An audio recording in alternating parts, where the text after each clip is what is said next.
When it comes to visual storytelling, there are two giants, mangas and comics. On the surface, they seem very similar. We have panels, speech bubbles, and larger-than-life heroes, and worlds full of imagination. But if you ever try to jump into both, you'll know the experience couldn't be any more different. Manga often feels straightforward, accessible, and easy to binge, while comics can feel confusing, messy, and intimidating. At least at first. So today, let's break down why I think manga is often easier to get into, and then we can flip the lens to see what comics do better. If you're new here, my name is Yuno, and now you know. If you enjoyed this video at any point, leaving a like will be appreciated. If you want to see more, feel free to stick around and subscribe. Now on to the video.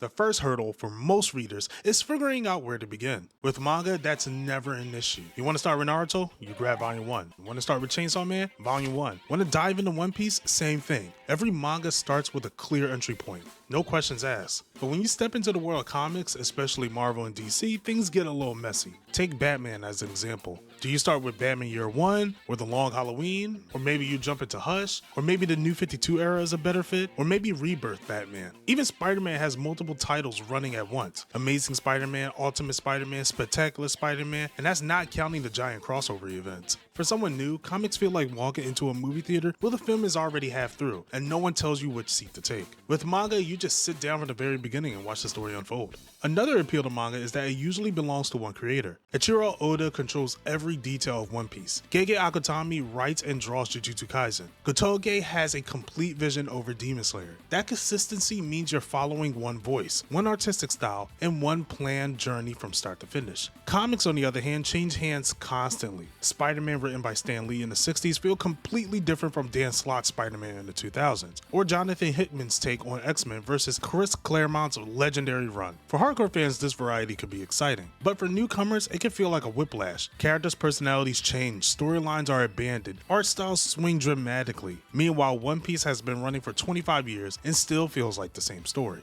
With comics, you're already at the mercy of the next creative team, whether their vision of the character speaks to you or not. Another massive factor is how people discover these stories. Anime serves as a perfect gateway to manga. You watch Demon Slayer, and when the anime ends, you pick up exactly where the manga left off. It's seamless, but comics don't have that same pipeline. Watching Avengers Endgame doesn't point you to a single storyline. Do you read Infinity Gauntlet or Infinity War, or the dozen spin-offs tied to those events? The MCU is inspired by these comics, but it's not a direct continuation. So while Marvel movies made superheroes more mainstream than ever, they rarely convert casual viewers into comic readers because the path forward isn't clear. Anime, on the other hand, almost always leads directly into the manga. That feedback loop between anime and manga has been a huge driver of manga's popularity worldwide. Finally, let's talk about endings. Death Note ends, Attack on Titan ends, Full Metal Alchemist ends, even something as massive as Naruto and Bleach eventually concludes. Manga is structured with a beginning, middle, and end in mind, which makes it feel like a complete investment.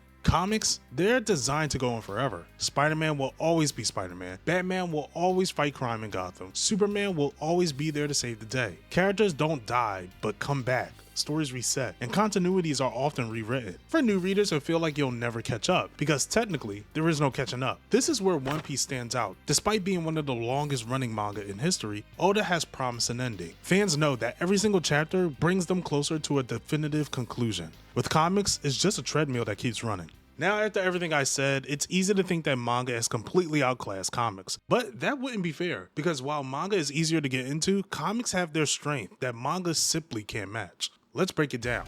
Yes, comics can feel overwhelming with their reboots and alternate timelines, but that same complexity also gives them flexibility. You don't have to start from the very beginning. You take Spider-Man for example. If you're not interested in combing through 60 years of history, you can pick up Ultimate Spider-Man, a modern retelling that reintroduces Peter Parker to a new generation. Or if you want something emotional and self-contained, you could grab Spider-Man Blue, which focuses on Peter's reflection on his love of Gwen Stacy. Manga, on the other hand, is usually all or nothing. If you want to experience One Piece, you're committing to over 100 volumes. Comics, for all their messiness, allows the reader to dip their toes in with bite-sized comics without demanding years of commitment. Another unique strength that comics has is that the characters are not fixed to one vision. Batman under Frank Miller is gritty and paranoid, and The Dark Knight Returns. Batman under Grant Morrison is a globe-trotting detective with surreal storylines. Scott Snyder's Batman is a gothic psychological horror with the Quarter Owls. Each creative team reinvents the same character for a new era, letting them evolve alongside society. Manga usually don't work that way. Luffy is always Oda's Luffy. Goku is always Toriyama's Goku.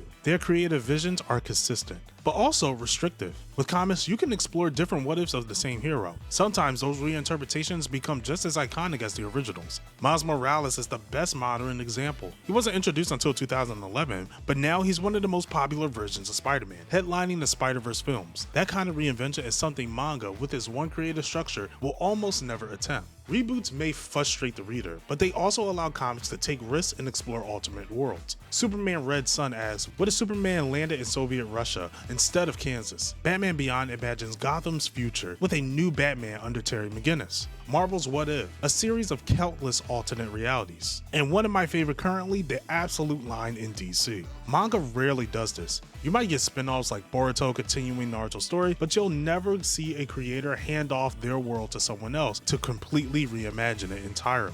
Comics thrive on that experimentation, even if sometimes it leads to a messy continuity. At the end of the day, the reason manga feel easier to get into is simple: clarity. Manga gives you one series, one creator, one voice. You always know where to start. You know what you're getting is a consistent vision, and you know it will end, giving you closure for the time and money you invested. For new readers, that's a perfect recipe for accessibility. But comics are built differently. They're not meant to be clean or finished. They're messy, ever-changing, and spiraling by design. And while that could push new readers away, it's what also makes them timeless. Spider-Man isn't just a character, he's a modern myth that has been reinterpreted for generations. Superman isn't just a hero, he's a cultural symbol who reflects whatever era he exists in. That constant reinvention makes comics feel less like stories and more like living legends. Manga is a journey, about finishing a story. Comics are about keeping that story alive. And maybe that's the real point here. It doesn't have to be mangas versus comics. Both are powerful in their own way. Both shape the culture, and both deserve recognition. Whether you're following Luffy across the Grand Line or Batman through Gotham's shadow, you're engaging with stories that have inspired millions and will continue to inspire millions more.